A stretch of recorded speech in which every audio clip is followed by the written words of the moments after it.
ಪಠ್ಯಪುಸ್ತಕ, ಸಮವಸ್ತ್ರ, ಬಿಸಿ ಊಟ ಕೂಡ ನೀಡಿದ್ದೇವೆ. ಪೌಷ್ಟಿಕಾಂಶ ನೀಗಿಸಲು ಹಾಲು ಮತ್ತು ರಾಗಿ ಮಟ್ಟವನ್ನು ಸಹ ನೀಡಿದ್ದೇವೆ. ಬಡ ವಿದ್ಯಾರ್ಥಿಗಳಿಗೆ ವಿದ್ಯಾರ್ಥಿ ವೇತನ ಸಹ ನೀಡಿದ್ದೇವೆ. ಇತ್ತೀಚಿನ ದಿನಗಳಲ್ಲಿ ನಮ್ಮ ಸರ್ಕಾರ ವಾರದ 5 ದಿನಗಳಲ್ಲಿ ಮೊಟ್ಟೆ ಮತ್ತು ಬಾಳೆಹಣ್ಣು ಮಕ್ಕಳಿಗೆ ವಿತರಿಸಲಾಗಿದೆ. ಕರ್ನಾಟಕ ದರ್ಶನ ಅಡಿ ವಿದ್ಯಾರ್ಥಿ ನಿಲಯ ವ್ಯವಸ್ಥೆಯನ್ನು ಕಲ್ಪಿಸಿದ್ದೇವೆ. ಆಯ್ದ ವಿದ್ಯಾರ್ಥಿಗಳಿಗೆ ಪ್ರವಾಸಕ್ಕೂ ಕೂಡ ಅನುಮತಿ ನೀಡಿದ್ದೇವೆ. ಆಂಗ್ಲ ಮಾಧ್ಯಮದಲ್ಲಿ ಕಲಿಯಲು ಇಚ್ಛಿಸುವ ವಿದ್ಯಾರ್ಥಿಗಳಿಗೆ ಕಸ್ತೂರಿಬಾ ವಸತಿ ಶಾಲೆ, ಝಾನ್ಸಿ ರಾಣಿ ಲಕ್ಷ್ಮೀಬಾಯಿ ವಸತಿ ಶಾಲೆ, ಮೊರಾರ್ಜಿ ದೇಸಾಯಿ ವಸತಿ ಶಾಲೆ ಇಂಥ ಆಂಗ್ಲ ಮಾಧ್ಯಮದಲ್ಲಿ ಉಚಿತ ಬೋಧನೆ ಸಹ ನೀಡಿದ್ದೇವೆ. ವಿದ್ಯಾರ್ಥಿಗಳು ಹೆಚ್ಚು ಅಂಕ ಪಡೆಯುವ ಪ್ರೋತ್ಸಾಹಿಸುವ ನಿಟ್ಟಿನಲ್ಲಿ 85% ಅಂಕ ಪಡೆದ ವಿದ್ಯಾರ್ಥಿಗಳಿಗೆ ವಿದ್ಯಾರ್ಥಿ ವೇತನ ಸಹ ನೀಡಿದ್ದೇವೆ. ಇಂಥ ಅನೇಕ ಕ್ರಮಗಳನ್ನು ನಮ್ಮ ಸರ್ಕಾರ ಕೈಗೊಂಡಿದೆ ಎಂದು ಈ ಸಭೆ ಮೂಲಕ ಸ್ಪಷ್ಟಪಡಿಸುತ್ತೇನೆ. ಮಾನ್ಯ ಸಭಾಧ್ಯಕ್ಷರೇ, ಮುಖ್ಯಮಂತ್ರಿಗಳೇ, ದಾಖಲಾತಿ ಹೆಚ್ಚಿಸೋಕೆ ನೀವು ಇಷ್ಟೆಲ್ಲ ಮಾಡಿದ್ರಿ ಅಂತ ಹೇಳ್ತೀರಿ. ಇದು ಸಂತೋಷದ ವಿಚಾರನೆ. ಆದರೆ ನಮ್ಮ ಪಕ್ಕದ ರಾಜ್ಯ ತಮಿಳುನಾಡನ್ನು ನೋಡಿ, ಅಲ್ಲಿ ಮಕ್ಕಳ ದಾಖಲಾತಿ ಹೆಚ್ಚಿಸೋಕೆ ಬೆಳಗಿನ ಉಪಹಾರ ಹಾಲು, ಮಧ್ಯಾಹ್ನಕ್ಕೆ ಬಿಸಿ ಊಟ ಮತ್ತು ಸಂಜೆ ಹೋಗುವಾಗ ಬಿಸ್ಕೆಟ್ ಕೂಡ ಕೊಟ್ಟು ಕಳಿಸುತ್ತಿರಂತೆ. ಇಷ್ಟೆಲ್ಲ ಅವರು ಜಾರಿ ಮಾಡಿ ಮಕ್ಕಳ ದಾಖಲಾತಿ ಸಂಖ್ಯೆ ಹೆಚ್ಚು ಮಾಡುತ್ತಿದ್ದರಂತೆ. ಇದನ್ನು ಯಾಕೆ ನಮ್ಮ ರಾಜ್ಯದಲ್ಲಿ ಜಾರಿಗೊಳಿಸಬಾರದು? ಇದಕ್ಕೆ ಮಾನ್ಯ ಶಿಕ್ಷಣ ಸಚಿವರು ಸರಿಯಾದ ಉತ್ತರ ನೀಡಬೇಕೆಂದು ಹೇಳುತ್ತೇನೆ. ಮಾನ್ಯ ಸಭಾಧ್ಯಕ್ಷರೇ ಮತ್ತು ವಿರೋಧ ಪಕ್ಷದ ನಾಯಕರೇ, ಎಲ್ಲ ಕಂಡ್ರಿ, ನಾವೇನು ಸುಮ್ಮನೆ ಕುಳಿತಿಲ್ಲ.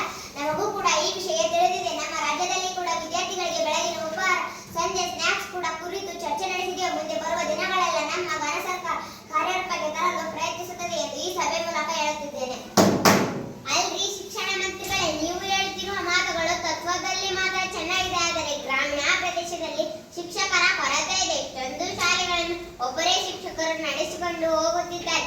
ಈಗಿನ ಸ್ಪರ್ಧಾತ್ಮಕ ಯುಗದಲ್ಲಿ ಇವರ ಸರ್ಕಾರ ಇಂತಹ ಅವ್ಯವಸ್ಥೆ ಸರ್ಕಾರಿ ಶಾಲೆಯನ್ನು ನಂಬಿ ಬಂದಂತಹ ಮಕ್ಕಳ ಭವಿಷ್ಯಕ್ಕೆ ಮಾರಕ. ಇದರಿಂದಲೇ ಸರ್ಕಾರಿ ಶಾಲೆಗಳನ್ನು ದಾಖಲಾತಿ ಕುಸಿಯುತ್ತಿವೆ.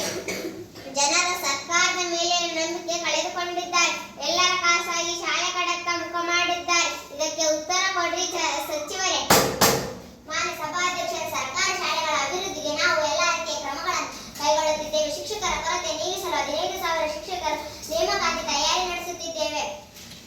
ನಮ್ಮ ಸರ್ಕಾರಿ ಶಾಲೆಗಳಲ್ಲಿ ಅತ್ಯಂತ ಪ್ರತಿಭಾನ್ವಿತ ಶಿಕ್ಷಕರಿದ್ದಾರೆ. ಈಗ ಒಂದು IAS ಪರೀಕ್ಷೆ ಪಾಸ್ ಆಗಿ IAS ಅಧಿಕಾರಿ ಆಗಬಹುದು, ಆದರೆ ಸರ್ಕಾರಿ ಶಾಲೆಯ ಶಿಕ್ಷಕರಾಗುವುದು ಕಷ್ಟ. ಏಕೆಂದರೆ ನಮ್ಮ ದೇಶದ ಭವಿಷ್ಯ ಅಭಿವೃದ್ಧಿಗೆ ಶಾಲಾ ಕೊಠಡಿಯ 4 ಗೋಡೆಗಳ ಮಧ್ಯೆ ಇಂತಹ ಹುದ್ದೆಗೆ ಬರುವವರನ್ನು ನಾವು TET, CET ಹಲವಾರು ಪರೀಕ್ಷೆಗೆ ಒಳಪಡಿಸಿ ಆಯ್ಕೆ ಮಾಡುತ್ತೇವೆ. ಇದಕ್ಕೆ ಸ್ವಲ್ಪ ಸಮಯ ಬೇಕಾಗುತ್ತದೆ ಎಂದು ಈ ಸಭೆ ಮೂಲಕ ಹೇಳುತ್ತಿದ್ದೇನೆ. ಸರ್ಕಾರಿ ಶಾಲೆಗಳಲ್ಲಿ ಮಕ್ಕಳ ದಾಖಲಾತಿ ಕಡಿಮೆ ಆಗುತ್ತಿರುವುದು ಒಂದು ಗಂಭೀರ ವಿಚಾರವೇ. ಆದ್ದರಿಂದ ಉಭಯ ಪಕ್ಷಗಳ ಅಭಿಪ್ರಾಯಗಳು ದಾಖಲಾಗಿವೆ ಮತ್ತು ಸರ್ಕಾರ ತಕ್ಷಣ ಪರಿಣಾಮಕಾರಿ ಕ್ರಮವನ್ನು ಜಾರಿಗೊಳಿಸಬೇಕೆಂದು ಸೂಚಿಸುತ್ತೇನೆ. ಈಗ ಚುಕ್ಕಿ ಗುರುತಿನ ಪ್ರಶ್ನೆ 102. ಮಾನ್ಯ ಸಭಾಧ್ಯಕ್ಷರೇ, ನನ್ನ ಪ್ರಶ್ನೆ ಮುಖ್ಯಮಂತ್ರಿಗಳಿಗೆ. ನಿಮ್ಮ ಶಕ್ತಿ ಯೋಜನೆ ಘೋಷಣೆ ಜನರಿಗೆ ಒಂದು ಸಿಹಿ ಕನಸು ಮಾತ್ರ. ಏಕೆಂದರೆ ತಳಮಟ್ಟದಲ್ಲಿ ಸಮಸ್ಯೆಗಳು ಹೆಚ್ಚಾಗುತ್ತಿವೆ. ಬಸ್ಗಳು ಸಾಕಷ್ಟು ಸಂಖ್ಯೆಯಲ್ಲಿ ಇಲ್ಲದೇ ಇರುವುದರಿಂದ, ಹಳ್ಳಿಗಳಲ್ಲಿ ಸರಿಯಾಗಿ ಬಸ್ಗಳು ಹೋಗದೇ ಇರುವುದರಿಂದ ಮಹಿಳೆಯರಿಗೆ ಈ ಯೋಜನೆ ಲಾಭ ಪೂರ್ಣ ಪ್ರಮಾಣದಲ್ಲಿ ಸಿಗುತ್ತಿಲ್ಲ. ಅಲ್ಲದೆ ಸರ್ಕಾರಿ ಬಸ್ಗಳ ಉಚಿತ ಪ್ರಯಾಣದ ಕಾರಣ ಪುರುಷ ಪ್ರಯಾಣಿಕರಿಗೆ, ಮಕ್ಕಳಿಗೆ ಸಾಕಷ್ಟು ತೊಂದರೆಯಾಗುತ್ತಿವೆ. ಈ ಎಲ್ಲ ಅವ್ಯವಸ್ಥೆಗೆ ನಿಮ್ಮ ಸರ್ಕಾರದ ಶಕ್ತಿ ಯೋಜನೆ ಕಾರಣ ಎಂಬುದನ್ನು ಒಪ್ಪಿಕೊಳ್ಳಲೇಬೇಕು. ಮಾನ್ಯ ಮುಖ್ಯಮಂತ್ರಿಗಳು ಇದಕ್ಕೆ ಮಾನ್ಯ ಸಭಾಧ್ಯಕ್ಷರು ಹಾಗೂ ಸದಸ್ಯರು, ವಿರೋಧ ಪಕ್ಷದ ನಾಯಕರಿಗೆ ನಮ್ಮನ್ನು ಟೀಕಿಸುವುದೇ ಒಂದು ಕೆಲಸವಾಗಿ ಬಿಟ್ಟಿದೆ. ಈ ಯೋಜನೆ ಕೇವಲ ಒಂದು ಯೋಜನೆ ಅಲ್ಲ, ಮಹಿಳಾ ಸಬಲೀಕರಣಕ್ಕಿಂತ ಒಂದು ದಿಟ್ಟ ಹೆಜ್ಜೆಯಾಗಿದೆ. ದಿನಕ್ಕೆ ಮಹಿಳೆಯರು 50 ಲಕ್ಷಕ್ಕೂ ಹೆಚ್ಚು ಜನರು ಪ್ರಯಾಣಿಸುತ್ತಿದ್ದಾರೆ. ಇದರಿಂದ ಮಹಿಳೆಯರ ಆತ್ಮವಿಶ್ವಾಸ ಹೆಚ್ಚುತ್ತಿದೆ. ಹಾಗೂ ವಿರೋಧ ಪಕ್ಷದವರು ಹೇಳಿದಂತೆ ಸಾಕಷ್ಟು ಬಸ್ಗಳ ಕೊರತೆ ಇರುವುದರಿಂದ 1,000ಕ್ಕೂ ಹೆಚ್ಚು ಬಸ್ಗಳನ್ನು ಹೆಚ್ಚುವರಿಯಾಗಿ ಬಿಟ್ಟಿದ್ದೇವೆ. ಈ ಯೋಜನೆ ನಮ್ಮ ಹೆಮ್ಮೆಯಾದರೆ ಇದರಿಂದ ಹಿಂದೇಟು ಹಾಕುವ ಯಾವ ಯೋಜನೆ ಇಲ್ಲ. ಎರಡೂ ಪಕ್ಷಗಳ ಅಭಿಪ್ರಾಯಗಳು ದಾಖಲಾಗಿವೆ. ಸರ್ಕಾರ ಬಸ್ಗಳ ಸಂಖ್ಯೆ ಹೆಚ್ಚಿಸಿ ಆಗುತ್ತಿರುವ ತೊಂದರೆಗೆ ಸೂಕ್ತ ಪರಿಹಾರ ನೀಡಿ ಎಂದು ಸೂಚನೆ ನೀಡುತ್ತಿದ್ದೇನೆ. ಈಗ ಚುಕ್ಕಿ ಗುರುತಿನ ಪ್ರಶ್ನೆ 103. ಮಾನ್ಯ ಸಭಾಧ್ಯಕ್ಷರೇ, ನನ್ನ ಪ್ರಶ್ನೆ ಸಾರಿಗೆ ಸಚಿವರಿಗೆ. ನಮ್ಮ ರಾಜ್ಯದಲ್ಲಿ ಇನ್ನು ಹಲವಾರು ಹಳ್ಳಿಗಳಲ್ಲಿ ಸರಿಯಾದ ಬಸ್ಗಳ ಸಂಚಾರ ಸೌಲಭ್ಯ ಇಲ್ಲ. ಇದರಿಂದ ಶಾಲಾ ಕಾಲೇಜಿಗೆ ಹೋಗುವ ವಿದ್ಯಾರ್ಥಿಗಳಿಗೆ ತುಂಬಾ ಕಷ್ಟವಾಗಿದೆ. ಅಷ್ಟೇ ಅಲ್ಲ, ರೈತರು ತಮ್ಮ ದಿನನಿತ್ಯದ ಕೆಲಸಗಳಿಗೆ ಪ್ರಯಾಣಿಸಲು ತುಂಬಾ ಕಷ್ಟವಾಗುತ್ತಿದೆ. ಇಷ್ಟೆಲ್ಲ ಸಮಸ್ಯೆಗಳು ಹೊರಗಡೆ ನಡೆದರೂ ನಿಮ್ಮ ಸರ್ಕಾರ ಗಮನಕ್ಕೆ ಬಂದಿಲ್ಲವೇ? ನಿಮ್ಮ ಸರ್ಕಾರ ಏನು ಮಾಡಿದೆ? ಕೇವಲ ನಗರಗಳನ್ನು ಅಭಿವೃದ್ಧಿಪಡಿಸಿದರೆ ಸಾಕೆ? ಹಳ್ಳಿಗಳನ್ನು ಅಭಿವೃದ್ಧಿಪಡಿಸುವುದು ಯಾವಾಗ? ಈ ಸಮಸ್ಯೆಗೆ ನಿಮ್ಮ ಪರಿಹಾರವೇನು? ಮಾನ್ಯ ಸಭಾಧ್ಯಕ್ಷರೇ, ನಮ್ಮ ರಾಜ್ಯದ ಎಲ್ಲಾ ಪ್ರಜೆಗಳಿಗೆ ಸಾರಿಗೆ ವ್ಯವಸ್ಥೆಯನ್ನು ಕಲ್ಪಿಸಲು ನಮ್ಮ ಘನ ಸರ್ಕಾರ ನಿರಂತರ ಪ್ರಯತ್ನಿಸುತ್ತಿದೆ. ಆದರೆ ಕೆಲವೊಂದು ಹಳ್ಳಿಗಳಲ್ಲಿ ಸರಿಯಾದ ಸಾರಿಗೆ ಸೌಲಭ್ಯ ಒದಗಿಸುವುದು ಸ್ವಲ್ಪ ಕಷ್ಟವಾಗಿದ್ದು ಅದನ್ನು ನಾವು ಸರಿಪಡಿಸಿಕೊಡ್ತೇವೆ. ಇದಕ್ಕಾಗಿ ನೀವು ವಿರೋಧ ಪಕ್ಷದ ಸದಸ್ಯರು ನಮಗೆ ಸಹಕಾರ ನೀಡುವುದಾದರೆ ಯಾವ ಹಳ್ಳಿಗಳಲ್ಲಿ ಸರಿಯಾದ ಸಾರಿಗೆ ಸೌಲಭ್ಯ ಇಲ್ಲ ಎಂಬುದನ್ನು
ಸಭಾಧ್ಯಕ್ಷರೇ, ಮಾದಕ ವಸ್ತುಗಳ ನಿಷೇಧ ಮಾಡುವುದರಲ್ಲಿ ನಮ್ಮ ಸರ್ಕಾರವು ಕಠಿಣ ನಿಲುವನ್ನು ಕೈಗೊಂಡಿದೆ.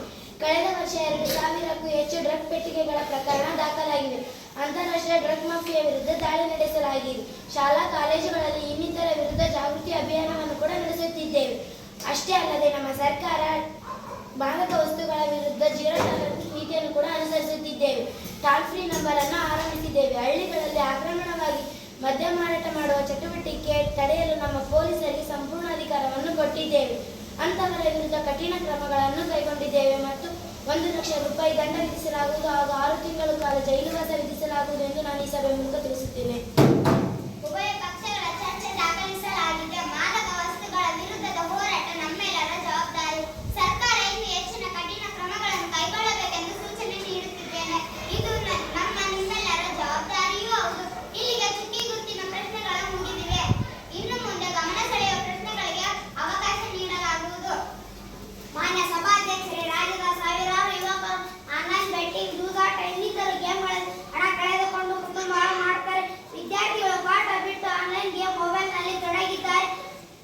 ಆನ್ಲೈನ್ ಗೇಮಿಗೆ ಸಂಬಂಧಿಸಿದಂತೆ ಜಾಹೀರಾತು ಪ್ರಸಾರಣ, ಅದರಲ್ಲಿ ಖ್ಯಾತನಟರ ಭಾಗವಹಿಸುವಿಕೆ, ಹಣಕಾಸು ಇಂತಹ ಸಂಸ್ಥೆಗಳಿಗೆ ಗೇಮಿಂಗ್ ಆನ್ಲೈನ್ ಆ್ಯಪ್ಗಳಿಗೆ ಹಣ ವರ್ಗಾಯಿಸುವುದು ಹೆಚ್ಚಾಗುತ್ತದೆ. ವಿದ್ಯಾರ್ಥಿಗಳು ಓದನ್ನು ಬಿಟ್ಟು ಹಗಲಿ ರಾತ್ರಿ ಆನ್ಲೈನ್ ಗೇಮ್ ಮೊಬೈಲ್ನಲ್ಲಿ ತೊಡಗಿದ್ದಾರೆ. ಆತ್ಮಹತ್ಯೆ ಪ್ರಕರಣಗಳು ಹೆಚ್ಚಾಗುತ್ತವೆ. ಸರ್ಕಾರ ಕೇವಲ ಹೇಳಿಕೆ ನೀಡುತ್ತದೆ, ಆದರೆ ತಡೆಗಟ್ಟುವಲ್ಲಿ ವಿಫಲವಾಗಿದೆ. ಇದಕ್ಕೆ ನಿಮ್ಮ ಉತ್ತರವೇನು? ಮಾನ್ಯ ಸಭಾಧ್ಯಕ್ಷರೇ, ಆನ್ಲೈನ್ ಬೆಟ್ಟಿಂಗ್ ಗೇಮ್ಗಳನ್ನು ನಿಯಂತ್ರಿಸಲು ಕರ್ನಾಟಕ ಸರ್ಕಾರ ಪೊಲೀಸ್ ಕಾಯ್ದೆ 20ರಲ್ಲಿ ತಿದ್ದುಪಡಿ ತಂದಿದೆ. ಆದರೆ ಇದನ್ನು ಪ್ರಶ್ನಿಸಿ ಗೇಮಿಂಗ್ ಕಂಪನಿಗಳು ಹೈಕೋರ್ಟ್ ಮೆಟ್ಟಿಲೇರಿದ್ದು ತಿದ್ದುಪಡಿಯನ್ನು ರದ್ದು ಮಾಡುವಂತೆ ಮಾಡಿತು. ಇದನ್ನು ಪ್ರಶ್ನಿಸಿ ಮೇಯರ್ ಮನವಿಯನ್ನು ಸಲ್ಲಿಸಿದ ಇದರ ವರದಿ ಬಂದ ನಂತರ ಖಂಡಿತ ಕ್ರಮಗಳನ್ನು ಕೈಗೊಳ್ಳುತ್ತೇವೆ. ನಾವು ಸರ್ಕಾರದ ಕ್ರಮದಿಂದ ಹಲವು ಅಕ್ರಮ ಸರ್ವರ್ಗಳನ್ನು ಬಂದ್ ಮಾಡಿಸಲಾಗಿದೆ. ಮಾಧ್ಯಮಗಳಲ್ಲಿ ಜಾಹೀರಾತು ಪ್ರಸಾರ ನಿಲ್ಲಿಸಲು ಕ್ರಮ ಕೈಗೊಂಡಿದೆ. ಇನ್ನು ಕೆಲವು ತಾಂತ್ರಿಕ ಸಮಸ್ಯೆಗಳು, ಆದರೆ ಸರ್ಕಾರ ಇದನ್ನು ತಕ್ಷಣ ಪರಿಹರಿಸಲು ಕ್ರಮ ಕೈಗೊಳ್ಳುತ್ತದೆ ಎಂದು ಈ ಮೂಲಕ ತಿಳಿಸುತ್ತೇನೆ. ಮಾನ್ಯ ಸದಸ್ಯರೇ, ಆನ್ಲೈನ್ ಬೆಟ್ಟಿಂಗ್ ಗೇಮ್ ನಮ್ಮ ಯುವಕರನ್ನು ನಾಶಗೊಳಿಸುತ್ತದೆ ಎಂಬುದು ಗಂಭೀರ ವಿಚಾರ. ಶೀಘ್ರದಲ್ಲೇ ವಿಶೇಷ ತಂತ್ರಜ್ಞಾನ ರಚಿಸಿ ಅಕ್ರಮ ಆ್ಯಪ್ಗಳನ್ನು ತಡೆಗಟ್ಟಲು ಶಾಶ್ವತ ವ್ಯವಸ್ಥೆ ಮಾಡಬೇಕು ಎಂದು ಸೂಚಿಸುತ್ತೇನೆ. ಮಕ್ಕಳ ಕೈಯಲ್ಲಿ ಪುಸ್ತಕವಿರಬೇಕು, ಜ್ಞಾನವಿರಬೇಕು, ಜೂಜಾಟವಲ್ಲ. ಈಗ ಚುಕ್ಕಿ ಗುರುತಿನ ಪ್ರಶ್ನೆ 105. ಮಾನ್ಯ ಸಭಾಧ್ಯಕ್ಷರೇ, ನನ್ನ ಪ್ರಶ್ನೆ ಕೃಷಿಗೆ ರಾಜ್ಯದಲ್ಲಿ ಇತ್ತೀಚೆಗೆ ಉಂಟಾಗುತ್ತಿರುವ ಯೂರಿಯಾ ರಸಗೊಬ್ಬರದ ಸಮಸ್ಯೆಗೆ ನಿಮ್ಮ ಪ್ರತಿಕ್ರಿಯೆ ಏನು? ನಮ್ಮ ರಾಜ್ಯದಲ್ಲಿ ಗೊಬ್ಬರದ ಹಂಚಿಕೆ ಸರಿಯಾಗಿಲ್ಲ. ಸ್ವತಃ ರೈತರ ಇದರ ಬಗ್ಗೆ ಬೇಸರ ವ್ಯಕ್ತಪಡಿಸಿಕೊಂಡಿದ್ದಾರೆ. ರಸಗೊಬ್ಬರದ ಕೊರತೆ ಇದೆ ಎಂದು ಹೇಳುವ ನೀವು ಗೋದಾಮುಗಳಲ್ಲಿ ಯೂರಿಯಾ ದಾಸ್ತಾನು ಇಟ್ಟುಕೊಂಡಿದ್ದೀರಿ. ಕಳ್ಳ ಮಾರ್ಗದಲ್ಲಿ ಅದು ದುಬಾರಿ ದರಕ್ಕೆ ಮಾರಾಟವಾಗುತ್ತಿದೆ ಎಂಬ ಸುದ್ದಿ ಇದೆ. ಅದನ್ನು ನೀವ್ಯಾಕೆ ಹಂಚಿಕೆ ಮಾಡಿಲ್ಲ? ಇದು ರೈತರಿಗೆ ಮಾಡುವ ದ್ರೋಹ. ಇದು ರೈತರನ್ನು ಆತ್ಮಹತ್ಯೆಗಳಿಗೆ ತಳ್ಳುವ ಗಂಭೀರ ಸಂಸ್ಥೆ. ಸಭೆಯ ಶಾಂತಿಯನ್ನು ಕಾಪಾಡಬೇಕು. ಮಾನ್ಯ ಸಭಾಧ್ಯಕ್ಷರೇ, ಕೇಂದ್ರದಿಂದ 10 ಲಕ್ಷ ಟನ್ ಯೂರಿಯಾ ಗೊಬ್ಬರ ಹಂಚಿಕೆಯಾಗಿದೆ. ಅದರಲ್ಲಿ 3 ಲಕ್ಷ ಟನ್ ರೈತರಿಗೆ ತಲುಪಿದೆ. ಉಳಿದ 3 ಲಕ್ಷ ಟನ್ ಸಾಗಾಣಿಕೆ ಪ್ರಕ್ರಿಯೆಯಲ್ಲಿದೆ. ಕಳ್ಳನ ಹಾಜರನ್ನು ತಡೆಗಟ್ಟಲು ವಿಶೇಷ ತಪಾಸಣಾಧಿಕಾರಿಗಳನ್ನು ನೇಮಿಸಲಾಗಿದೆ. ರೈತರಿಗೆ ಅನ್ಯಾಯವಾಗದಂತೆ ಆನ್ಲೈನ್ನಲ್ಲಿ ವಿತರಣೆಯನ್ನು ಪಾರದರ್ಶಕವಾಗಿ ಮಾಡಲಾಗಿದೆ. ಮಾನ್ಯ ಸಭಾಧ್ಯಕ್ಷರೇ, ಮಾನ್ಯ ಮುಖ್ಯಮಂತ್ರಿಗಳೇ, ರೈತರ ಹಕ್ಕು ಕಾಪಾಡಿ. ರೈತ ನಮ್ಮ ದೇಶದ ಬೆನ್ನೆಲುಬು. ರೈತ ದುಡಿದರೆ ಮಾತ್ರ ನಾವು ಊಟ ಮಾಡೋದು. ರೈತರಿಗೆ ಅನ್ಯಾಯ ಮಾಡಿ ನಮ್ಮ ದೇಶದಲ್ಲಿ ಭವಿಷ್ಯವಿಲ್ಲದೆ ಯಾರಿಗೂ ಯೂರಿಯಾ ಗೊಬ್ಬರ ರೈತರ ಹಕ್ಕು, ಅದನ್ನು ರೈತರಿಗೆ ಕೊಟ್ಟು ರೈತರ ಹಕ್ಕು ಕಾಪಾಡಿ.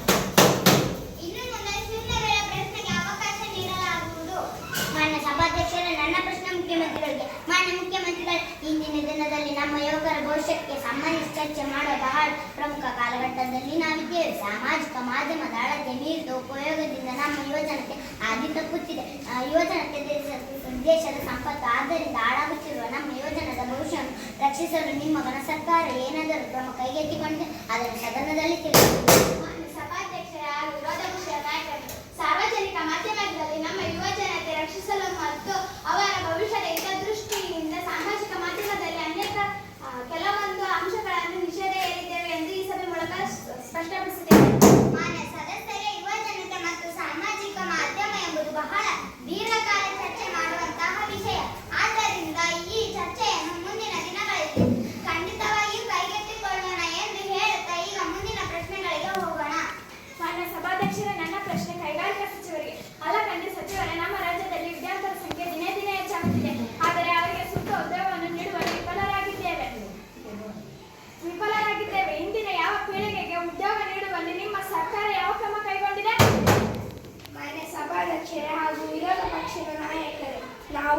ಇದರ ಬಗ್ಗೆ ಗಮನ ಹರಿಸಿದ್ದೇವೆ.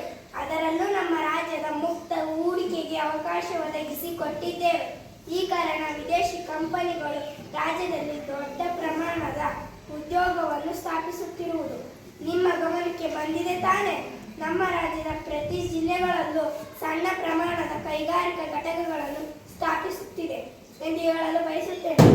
ಇಲ್ಲಿಗೆ ಶೂನ್ಯವೇಳೆ ಪ್ರಶ್ನೆಗಳು ಮುಗಿದಿರುತ್ತವೆ. ಈಗ ಸಭೆಯಲ್ಲಿ ವಸತಿ ಮಂಡನೆ ಕಾರ್ಯಕ್ರಮ ನಡೆಯಲಿದೆ. ಮಾನ್ಯ ಆಡಳಿತ ಪಕ್ಷದವರು ಇದನ್ನು ಪ್ರಸ್ತುತಪಡಿಸಬೇಕು. ಮಾನ್ಯ ಸಭಾಧ್ಯಕ್ಷರೇ ಹಾಗೂ ವಿರೋಧ ಪಕ್ಷದ ಸದಸ್ಯರೇ, ಇಂದಿನ ಮಕ್ಕಳೇ ನಾಳಿನ ಪ್ರಜೆಗಳ ಎಂಬ ವಾಕ್ಯದಂತೆ ಈಗ ನಾವು ವಿದ್ಯಾರ್ಥಿಗಳ ಸುರಕ್ಷತೆ ದೃಷ್ಟಿಯಿಂದ ಈ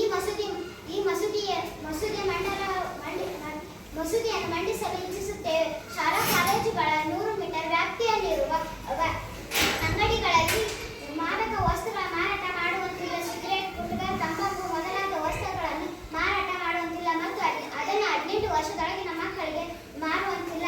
ಇದನ್ನು ಮೀರಿ ಯಾರಾದರೂ ಇಂತಹ ಚಟುವಟಿಕೆ ನಡೆಸುತ್ತಿದ್ದರೆ ಅವರಿಗೆ 1 ವರ್ಷ ಜೈಲು, 1 ಲಕ್ಷ ರೂಪಾಯಿ ದಂಡ ವಿಧಿಸಲಾಗುವುದು. ಹಾಗೂ ಇತ್ತೀಚೆಗೆ ನಮ್ಮ ಶಾಲಾ ಕಾಲೇಜುಗಳ ಕಾಂಪೌಂಡ್ಗಳಲ್ಲಿ ಕೂಡ ತಂಬಾಕು ಮುಕ್ತ ವಲಯ ಎಂದು ನೋಟಿಸ್ ಹಾಕಲಾಗುತ್ತಿದೆ. ಇದನ್ನು ಎಲ್ಲರೂ ಪಾಲಿಸಬೇಕು. ಯಾರಾದರೂ 18 ವರ್ಷದೊಳಗಿನ ಮಕ್ಕಳು ಮಾದಕ ವಸ್ತು ಸೇವನೆ ಮಾಡುತ್ತಿದ್ದಾರೆ ಎಂದು ಕಂಡು ಬಂದರೆ ಚೈಲ್ಡ್ ಹೆಲ್ಪ್